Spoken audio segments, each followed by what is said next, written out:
회원 한 사람 한 사람 오직 주님 바라보며 주의 은혜 안에 살아가는 귀한 회원들 다 되시기를 주님의 이름으로 축복합니다. 우리 윤여전도의 회원 바라보는 우리 권사님들의 그 눈빛 속에 하트가 뿅뿅뿅뿅 계속 나오시는 듯 보입니다. 앳되고 그렇지요. 하나님의 은혜가 이들의 모습 속에 풍성하게 더 풍성하게 일어나기를 간절히 바라는 그 모습으로 바라보는 우리 권사님들의 그 모습이 정말 아름답습니다. 우리 권사님들과 우리 장로님들, 우리 지사님들 가운데에 하나님의 역사가 축복이 풍성하게 일어나기를 주님의 이름으로 축원드립니다. 모세가 사라지지 않는 떨기나무 불꽃 가운데서 하나님을 만났습니다. 그때 하나님께서는 모세에게 나는 내 조상의 하나님, 아브라함의 하나님, 이삭의 하나님, 야곱의 하나님이라 그렇게 그에게 소개합니다. 그만큼 이스라엘 백성들에게 있어서 아브라함, 이삭, 야곱은 마치 큰 산과 같은 의미입니다. 그만큼 그들에게 매우 중요한 자리를 차지하고 있는 이들이 아브라함, 이삭, 야곱입니다. 그러나 그들의 실상을 보면 너무나도 인간적인 모습이 많이 드러납니다. 믿음의 조상이라 일컬어지는 아브라함이지만 믿음으로 반응하지 못하고 이스마엘을 낳은 그런 실수도 범하지요. 이삭은 순종의 아들이었지만 우유부단한 모습들이 삶의 자리에 곳곳이 발견됩니다. 야곱, 그는 거짓과 속임수로 자신의 욕망을 채우려 한 인물이었습니다. 아브라함, 이삭, 야곱, 이스라엘 백성들에게 있어서 매우 큰 산과 같은 존재들이지만 인간적인 그 내면을 보면 너무나도 흠이 많은 그런 모습을 보게 됩니다. 아브라함, 이삭, 야곱은 가문에 흐르는 좋지 않은 면들이 또 있었지요. 그 대표적인 것들이 편애와 떠남이 그 가정 안에 계속 흐르고 있지요. 아브라함은 이삭을 편애하였고 이스마엘이 그 가정에서 떠났습니다. 야곱은 에사를 편애하였고 야곱은 집을 떠나야 했습니다. 그렇죠? 이삭은 에사를 편애하였고 야곱이 집을 떠나야 했습니다. 야곱은 요셉을 편애하였고 그로 인해 요셉은 형들로부터 미디안 장사꾼에게 그를 팔아 넘겼습니다. 그리고 요셉이 그 가정으로부터 떠나야 했습니다. 편애와 떠남이 계속 그 가운데에 아브라함, 이삭, 야곱의 때에 계속해서 일어나고 있습니다. 아브라함, 이삭, 야곱 그들 모두는 온전하지 못한 인간의 모습을 보여주고 있습니다. 그럼에도 불구하고 하나님께서는 그들을 사용하셨습니다. 이것이 성경에 흐르는 은혜입니다. 온전하지 못한 그들 가운데에 하나님의 은혜가 계속해서 흐르고 있음을 보게 되는 것이지요. 온전하지 않은 모습을 가지고 있지만 버리지 아니하시고 예면하지 아니하시고 도저히 너를 쓸 수 없다 그렇게 말씀하지 아니하시고 하나님께서는 그들을 쓰시기에 적합할 때까지 기다리고 또 기다리시고 또 그때가 되어 온전히 그들을 사용하셨습니다. 아브라함은 이삭을 모리아 산에서 드릴 수 있는 믿음의 그릇이 될 때까지 하나님께서는 기다리셨습니다. 좀 더 다르게 표현하면 그의 믿음이 이삭을 온전히 드릴 수 있을 때까지 하나님께서 그를 연단과 훈련으로 믿음의 사람이 되게 하셨습니다. 이삭을 바치러 가는 그 길이 부활의 주님을, 부활의 하나님을 만나는, 부활의 신앙을 고백하는 그런 장이 되게 하심이었다라는 것이지요. 야곱은 거짓과 속임수를 버리고 온전히 하나님을 바라볼 때까지 우리 하나님께서는 기다리셨습니다. 야복 강가에서 하나님의 사람과 씨름에서 그의 한두 뼈가 이결되었던 그 사건은 그가 의지할 대상은 오직 하나님, 오직 의지할 대상은 하나님이심을 그가 깨닫게 하는 그런 시간이었지요. 그의 정체성이 어디에 두어야 하는지 바르게 알게 하는 시간이었습니다. 아니, 그가 바르게 그렇게 고백할 수 있는 그 시간까지 하나님께서 기다리시고 여러 장치들을 통하여 훈련하시고 그때에 그가 그렇게 고백되게 하심이었습니다. 하나님께서는 그들을 기다리셨습니다. 그 기다림은 요셉에게도 나타납니다. 요셉, 그도 아브라함 가문에 흐르는 문화에서 자유로울 수가 없었습니다. 편애와 떠남이라고 하는 그 가정에 흐르고 있는 그 모습이 그 가운데도 일어나지요. 그도 역시 편애를 경험합니다. 그로 인해 집에서 떠나는 신세가 됩니다. 뿐만 아니라 자기 안에 있는 우월감도 있었습니다.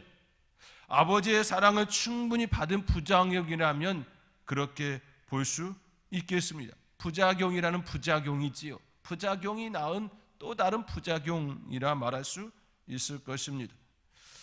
형들의 잘못을 고자질하는 아우가 되었습니다. 한두 번 이야기할 수 있습니다. 형들의 그 잘못을 아버지에게 이야기할 수 있습니다. 그런데 그것이 그의 힘이 되는 그런 수단으로 그렇게 계속해서 고자질하는 습관이 그에게 주어지지요. 결코 좋은 성품이라 말할 수 없는 그 모습입니다. 고자질하는 그 습관이 그의 몸에 배이고 말았습니다. 또한 자신에게 일어난 일에 대하여 거침없이 자랑하는 자랑꾼이기도 하였지요. 그가 꿈을 꿀 때마다 그 꿈을 형들에게 이야기합니다.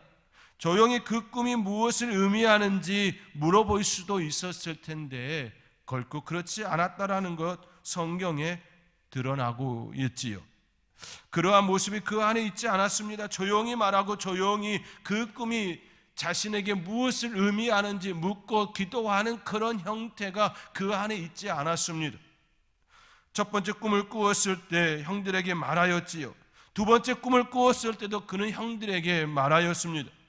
첫 번째 꿈을 꾸고 형들에게 말하였을 때 형들의 반응이 그렇게 달갑지 않았던 그 반응을 그가 알았다면, 그 핀잔을 그가 마음에 새겼다면 두 번째 꿈을 꾸었을 때 그렇게 반응하지 않았을 것입니다. 첫 번째 꿈을 꾸고 그 형들에게 말했을 때에 그의 형들이 어떻게 반응했나요? 내가 참으로 우리 왕이 되겠느냐? 참으로 너가 우리의 왕이 되겠느냐라고 그에게 묻습니다. 그런 핀잔을 주었습니다. 그러한 소리를 들었음에도 불구하고 그가 두 번째 꿈을 꾸었을 때도 형들에게 마치 자랑하듯 그렇게 이야기함인 것이지요. 내가 참으로 우리 왕이 되겠느냐라고 하는 그 물음이 형들에게서 나왔다면 깊이 생각해 보아야 했을 것입니다. 그 두 번째 꿈을 꾸었을 때에 이것이 진정 무엇을 의미하는지 하나님께 묻고 또 묻는, 아니면 진정으로 아버지나 아니면 정말로 형들에게, 형 중에 그의 말을 고금고금 들으면서 또 이야기해 줄 수 있는 그 사람에게 하였을지 모르지요. 그런데 성경은 그렇게 반응하지 않음입니다. 그는 진정 무슨 생각을 하였을까요? 형들의 반응에 대해 대수롭지 않게 생각하였던 것일까요? 형들이 내가 첫 번째 꿈을 꾸었을 때 너가 우리의 왕이 되겠느냐라고 하는 그 말에 대하여서 형들의 그 마음, 그 감정에 대하여 전혀 상관없이 나는 내 할 말만 하려는다, 그렇게 접근했던 것일까요? 내 꿈이 너무 귀한 꿈이니 이 꿈은 형들이 반드시 알아야 되라고 그렇게 이야기함이었을까요? 여하튼 간에 요셉은 형들의 감정이나 반응보다 그의 꿈을 더 중심에 두고 있었다라는 것을 우리는 짐작해 볼 수가 있습니다. 형들의 마음을 배려하는 그런 심정이 그에게 아직은 머물러 있지 않았다라는 것을, 그의 성품이, 그의 감정이, 그의 마음이 아직 온숙한 그런 모습이 아니었음을 드러내고 있는 한 단면인 것이지요. 형들의 감정보다, 형들의 마음보다 자기애가 더 강한 그 모습을 우리는 살짝 말씀을 통해 엿볼 수가 있습니다. 편애를 받았고 형들에게 미움을 받았으며 가족으로부터 버림받은 상처 입은 영혼이었다라는 것 짐작할 수 있지요. 그런데 본인 안에 상처만 받은 것이 아니라 그도 형들에게 상처 주는 그런 자였다라는 것을 생각해 볼 수 있다라는 것입니다. 이것이 바로 아브라함과 이삭, 또 이삭에서 야곱에게, 또 야곱에게 요셉에게 이어지는 그 가문에 흐르고 있는 그 문화였다라는 것이지요. 결코 건강한 문화가 아닌 역기능적인 요소가 그 가정 안에 있었다라는 사실입니다. 요셉, 그도 그 아브라함, 믿음의 조상 아브라함 그 가문에 그 역기능적인 그 문화에 결코 자유롭지 못한 그런 한 사람이었다라는 것이지요. 하나님께서 그러한 그를 사용하려 합니다.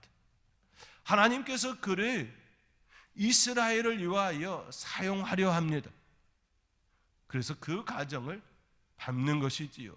그가 그 하나님께서 주신 그 온대한 꿈을 온전히 이룰 수 있는, 행할 수 있는, 실행할 수 있는 실행자가 되게 하기 위하여, 그 시대 속에 사명자로 온전히 쓰임받게 하기 위하여서 하나님은 시간을 기다리며 그를 훈련하시지요. 그 훈련의 첫 번째가 미디안 장사꾼에 의해 바로의 신하치 대장 애굽 사람 보디발의 집에 팔리게 하는 일이었습니다. 이는 전적인 하나님의 계획과 하나님의 인도하심, 하나님의 섭리 속에 이루어진 사건이었습니다. 이를 통해 하나님께서는 요셉의 꿈을, 하나님께서 그에게 주신 그 꿈을 이루시기 위한 하나의 훈련의 장치, 또 그 시간이 되게 하심이었습니다. 하나님께서는 그에게 무엇을 훈련하시고자 보디발의 집에 들어가게 하였을까요? 그것은 보디발이 그의 집에서 물질에 대한 훈련이었음을 우리는 여러 모습을 통하여 볼 수가 있습니다. 물질, 이는 매우 중요한 삶의 수단이지요. 물질이 필요 없으면 불편한 것들이 너무 많습니다. 물질이 없으면 불편한 것들이 너무 많습니다. 물질은 얼마나 중요한지 예수님께서도 제자들에게 가르쳐 주신 기도에서도 우리에게 일용할 양식을 주시옵소서라고 가르쳐 주셨습니다. 일용할 양식을 주시옵소서라고.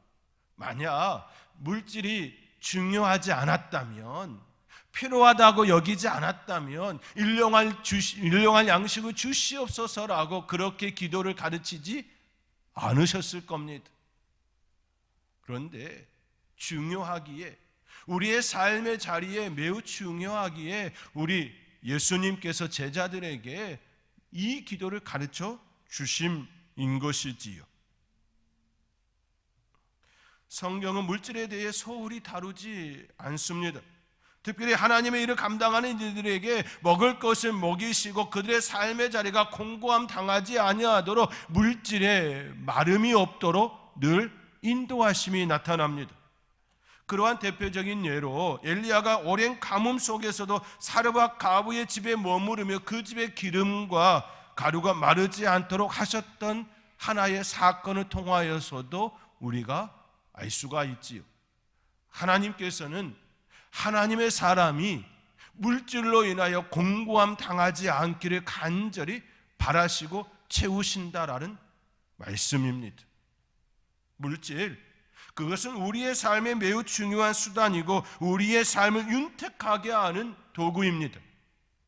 그렇지요? 우리의 삶을 편안하게 하고 우리의 삶의 자리에 여러 가지 많은 것들을 감당하게 하기 위한 하나의 도구이지요. 그러나 그것을 잘 사용할 줄 모른다면 그것은 우리를 넘어뜨리는 사단의 도구가 되고 맙니다.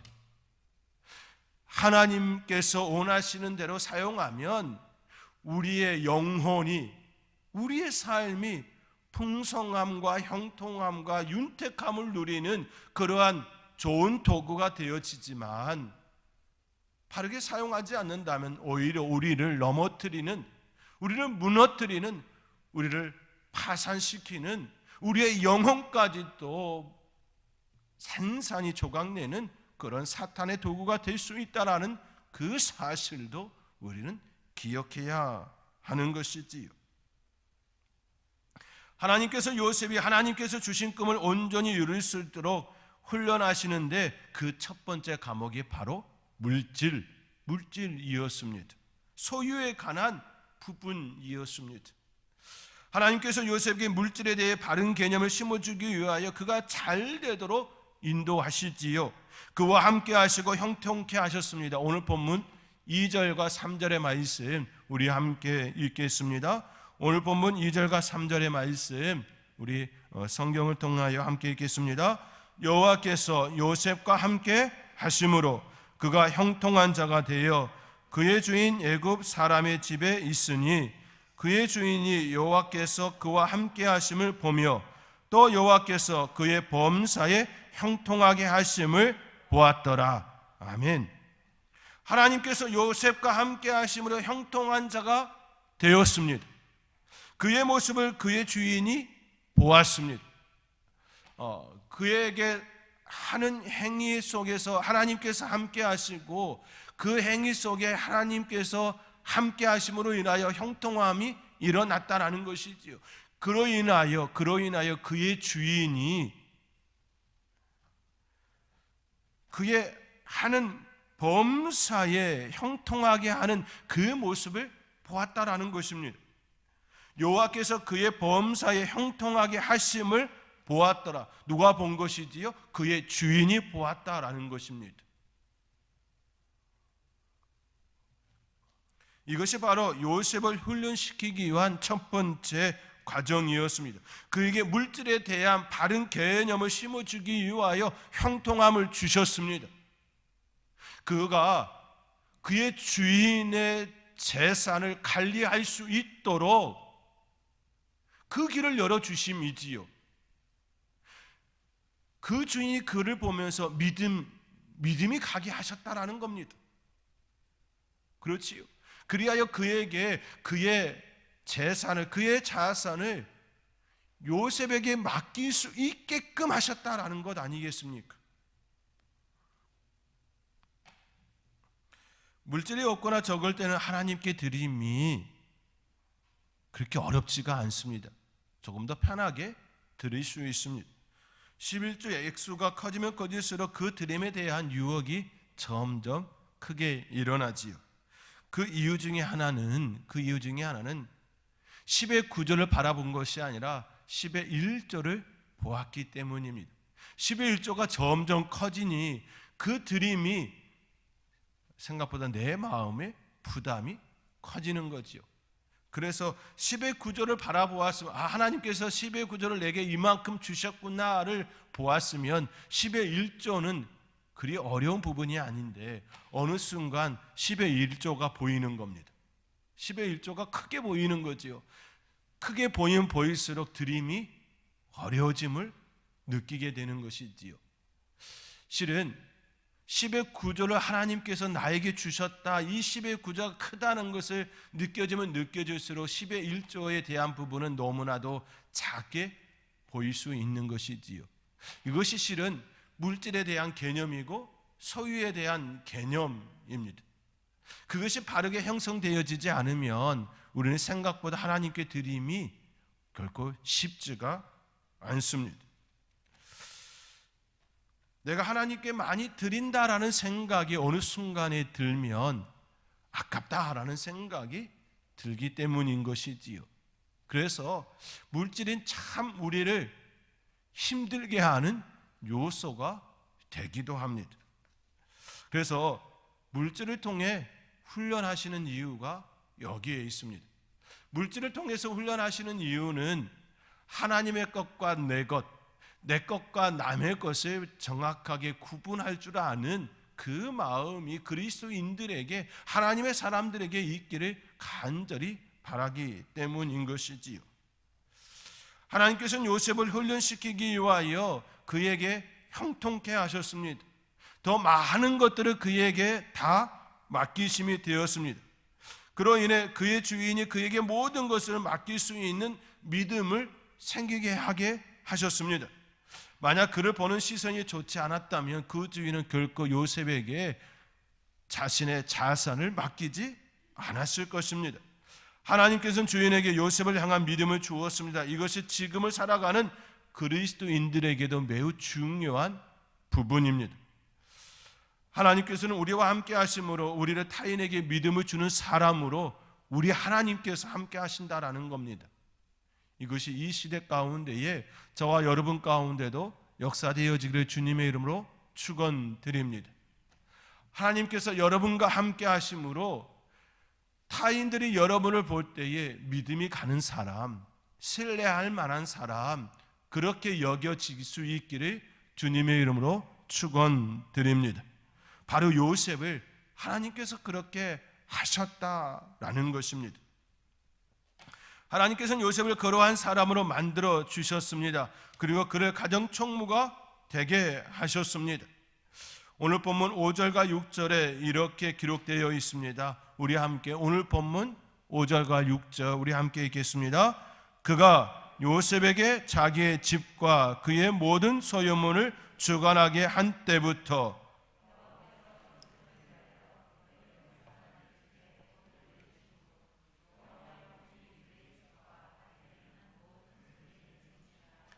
주인이 그의 소유를 다 요셉의 손에 위탁하고 자기가 먹는 음식 외에는 간섭하지 아니하였더라.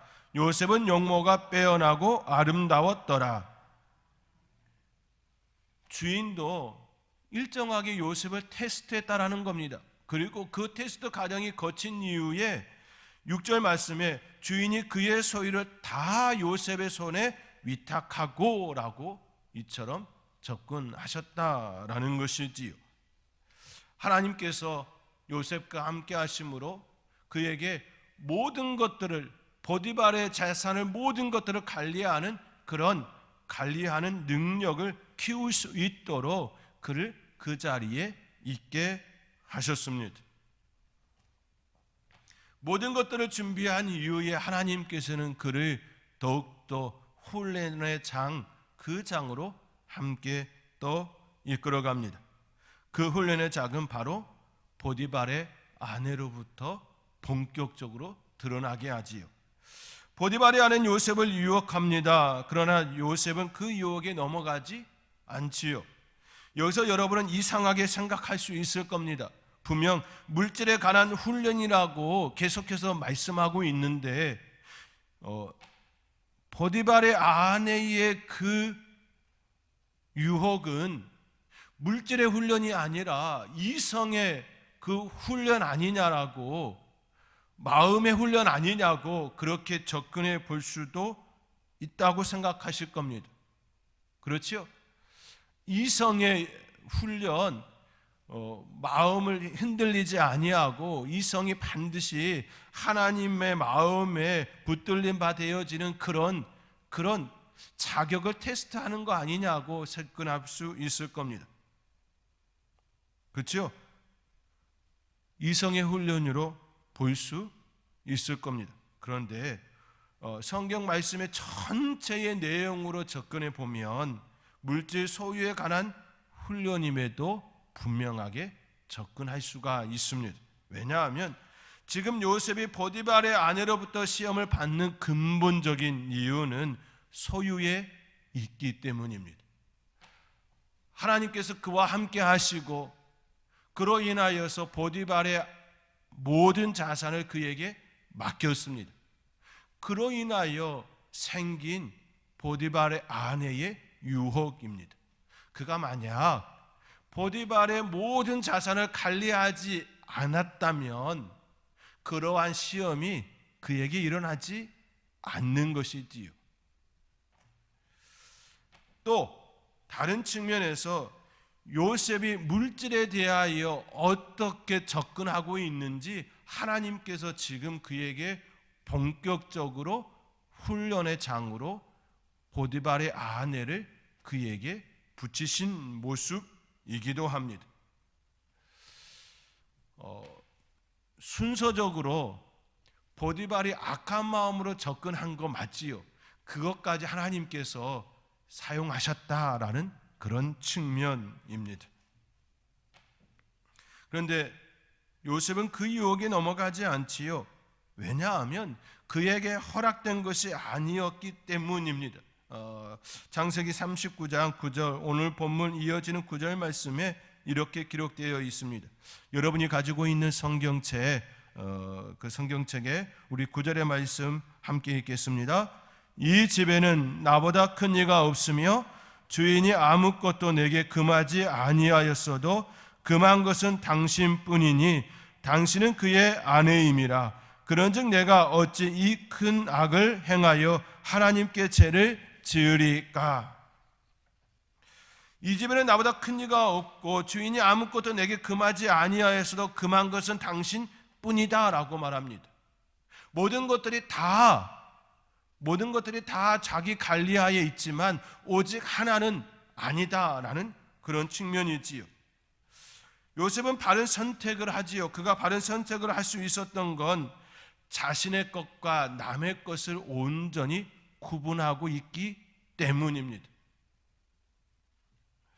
다른 모든 것들은 그의 관리하에 있지만 보디발의 아내는 그의 관리 안에 있지 않다라는 겁니다. 그의 주인의 그 관리 안에 있다라는 그런 측면입니다. 우리 성도님들 행여 오해하지 마시기 바랍니다. 여성을 물질로 보는 건 아닙니다. 그런 개념은 아니니 황해라도 오해하지는 마시기 바랍니다. 여성을 물질로 보는 것이 아니라 물질 때문에 보디발의 아내의 유혹에 넘어가지 않았다라는 그런 측면입니다. 만약 요셉이 물질을 더욱더 계속해서 갖고 싶었다면, 물질에 대해 바른 생각을 가지지 않았다면 보디발의 아내의 그 유혹과 타협했을 겁니다. 그래야 그 가정에서 오히려 계속해서 머물 수 있는 그러한 시간이 되었을 겁니다. 그런데 오히려 보디발의 아내의 유혹에 넘어가지 않으므로 모든 것들을 다 잃어버리는 그 시간이 그에게 일어남이 되어진 것이지요. 태초의 범죄, 아담과 하와의 범죄에서 우리는 찾을 수가 있습니다. 하나님께서는 그들에게 선악을 알게 하는 나무의 실과를 따먹지 말라라는 말씀을 명령을 하지요. 다른 모든 것들은 그에게 다 허락해 주셨습니다. 다만 한 가지, 선악을 알게 하는 나무의 실과를 따먹지 말라라는 명령을 주었습니다. 그러나 아담과 하와는 한 가지 금하였던 것을 먹고 말았습니다. 그들 안에 탐욕이 들어간 것이지요. 그 탐욕이 무엇입니까? 라고 할 때에 하나님처럼 되어진 것이죠. 하나님과 같이 되어지는 것이지요. 바로 나와 하나님 사이에 구분되어진 것을 그들은 그 선을 넘음이었습니다. 요셉에게도 똑같은 그 훈련의 장이었다라는 겁니다. 선악을 알게 하는 나무의 실과가 요셉에게는 보디발의 아내로 나타난 것이지요.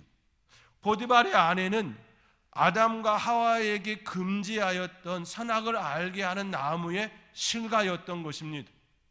만약 아담과 하와와 같이 선악을 알게 하는 그 나무의 실과를 따먹었다면 아담과 하와와 같이 에덴 동산에 쫓겨나는 신세가 되었을 겁니다. 모든 것을 다 잃어버리는 그런 신세가 되었을 것입니다. 그런데 요셉은 그 유혹에 넘어가지 않고 이것은 내 것과 남의 것에 대한 온전한 구분이 일어난 것이지요. 하나님의 것과 나의 것을 온전히 구분함이 일어난 겁니다. 내 것과 주인의 것을 온전히 구분함이 일어난 것입니다. 그리하여 비록 그의 집에서 감옥으로 쫓겨났지만 그는 잃어버린 것이 없었습니다. 왜냐하면 여전히 그와 함께 하시는 하나님이 계시기 때문입니다. 이것이 굉장히 큰 차이점인 것이지요. 그가 보디발의 집의 자산을 모두 관리할 수 있었던 근본적인 이유는 하나님께서 그와 함께 하셨기 때문입니다. 그로 인하여서 보디발이 그의 자산을 맡기심이었습니다. 그렇지요. 그렇게 그와 함께 하시는 하나님으로 인하여 비록 감옥에 들어갔지만 그는 실상 모든 것을 잃어버린 자가 아니었던 것이지요. 그가 만약 보디발의 아내의 그 유혹을 넘어갔다면 선악을 알게 하는 나무의 실과를 먹었 아담과 하와와 같이 모든 것들을 다 잃어버리는 하나님과 그들 사이의 단절이라는 모든 것들을 잃어버린 그 결과를 낳게 되었을 것입니다. 이것이 하나님께서 그에게 하나님의 것과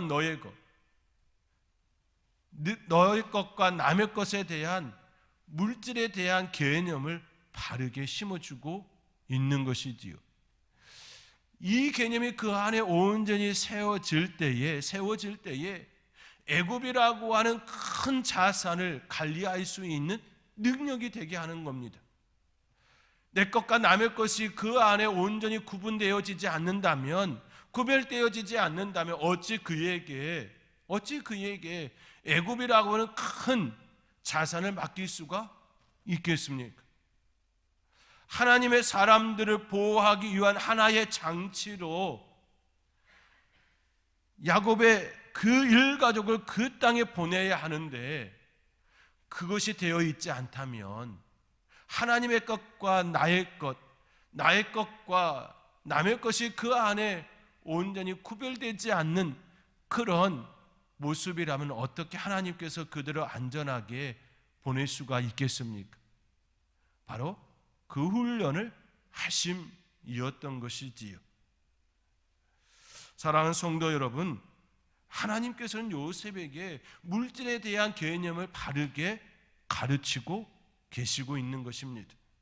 소유에 대한 바른 개념이 그에게 가르쳐 주시기 위하여 먼저 그에게 형통함을 주셨습니다.